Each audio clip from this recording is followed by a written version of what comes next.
አሁን የኔ ጓዶች ይፎክራሉ ሰማለሁና እንዴት በሰው ድክመት ላይ ትመሰረታለህ? ለምሳሌ ፌደራል መንግስት ደክሟል ይላሉ። የራስን ጥንካሬ ነው ማሰብ ያለብህ የሆነ እርምጃ ለመውሰድ። ወደውንም ከመጠቀም አንፃር ቅድም እንዳነሳውላችሁ ወደብ የሚከለክልበት ምክንያት ገንዘብ ስለሚጠራ አይደለም።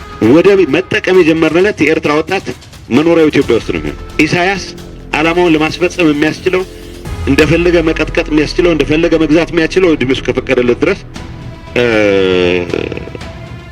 እድል አይኖረውም። ለማሳጠር የኤርትራ በኢትዮጵያ ላይ የምትደቅነው የናሽናል ሴኩሪቲ ስጋት ብዙ ትንታኔ የሚፈልግ አይደለም። በተግባር በተደጋጋሚ የታየ መጣ throughout almost generations ኢትዮጵያ ውስጥ ያሉ ዲስግረንትልድ አኩራፊ ኃይሎችን በማደራጀት ኢትዮጵያ ውስጥ ምንም አይነት ስቴቢሊቲ እንዳይኖር ማድረግ ነው ትልቁ ስጋቱ። በእኔ እምነት የኤርትራ መንግስት በቀጥታ ኢትዮጵያን የመውረር ብቃት ሊኖረው የሚችለው የኢትዮጵያ ውስጥ አቅም እንዲዳከም የጀመራቸው ስራዎች ተጠናክረው ከቀጠሉት ብቻ። ከዚህ ውጭ ዴሞግራፊክ አድቫንቴጅ የለውም፣ ሚሊተሪ አድቫንቴጅ የለውም፣ ቴክኖሎጂካል አድቫንቴጅ የለውም ያንን ለማድረግ